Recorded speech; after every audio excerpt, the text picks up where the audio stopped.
Lo primero que se hace es la evaluación de cargas.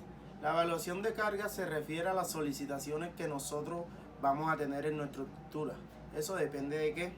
Depende del uso de la edificación, ya que como podemos ver y como lo hemos visto en las clases que hemos tenido anteriormente, no es lo mismo una edificación diseñada para salones de clase que una edificación diseñada para una discoteca, ya que obviamente va a diferenciar el volumen de personas o cargas vivas incluidos en ella y también al mismo tiempo.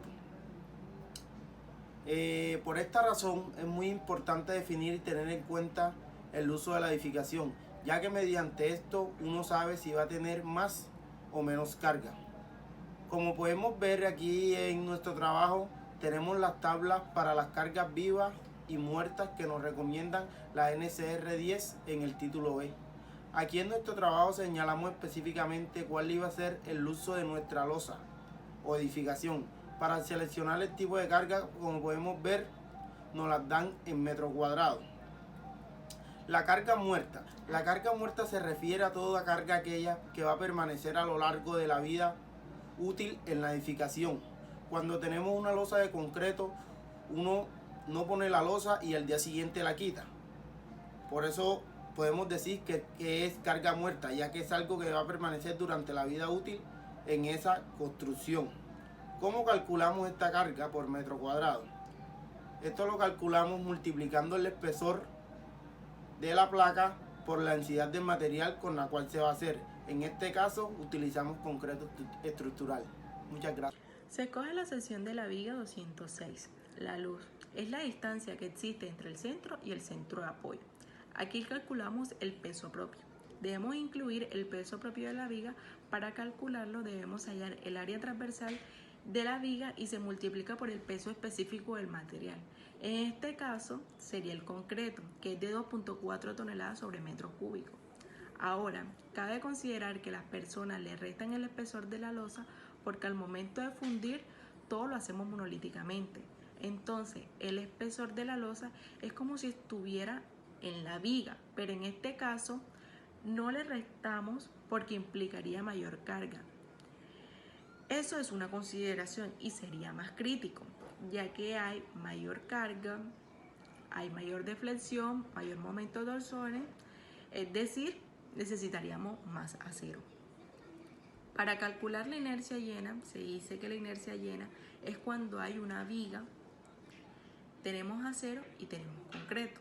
Al momento de calcular la inercia llena, suponemos que la sección es de concreto, entonces la calculamos como normalmente lo hacemos, por la fórmula estática.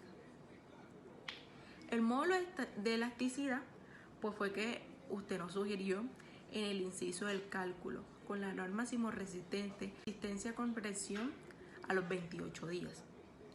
El módulo EI lo calculamos por la siguiente razón.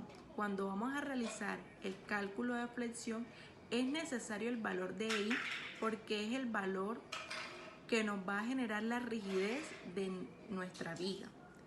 Entre mayor sea el valor de EI, menor será la deflexión.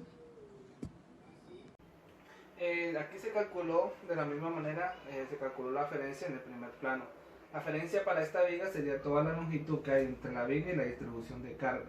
O sea, en este caso sería esa distancia dividida entre 2, porque la mitad cae para esta viga que tenemos acá y la otra para la viga la de nosotros, que es la 211, y la que cae para la viga 202.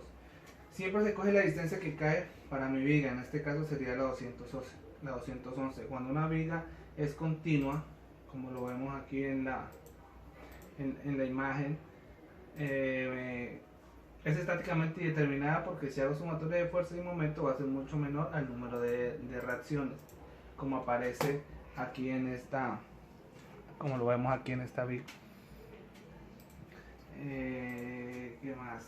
Número de reacciones. Bueno, aquí es bastante análogo, se hace la evaluación de carga simplemente para el peso propio, porque la otra carga simplemente es multiplicar la aferencia por la carga que calculamos al principio, que pertenece a toda la edificación.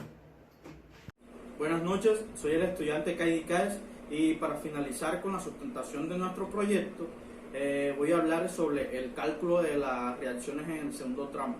A continuación le voy a explicar los cálculos realizados.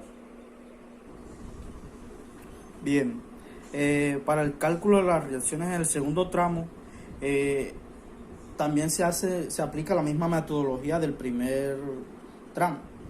Se hacen las sumatorias en Y, sumatorias de momentos, superposición, y se calculan las reacciones en B. La reacción en B es la sumatoria de las reacciones que están en los extremos. Y en esta parte, para hacer las ecuaciones, es necesario hacer cortes, hacer las sumatorias en Y y en momentos. El número de cortes que se encuentra se refiere exactamente al número de cambios que hay en la estructura. En este segundo tramo hay una estructura triangular y una puntual.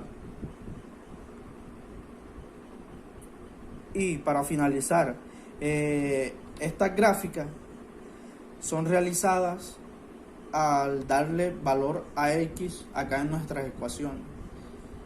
Ya se le da valor a X y ya obtenemos nuestras gráficas.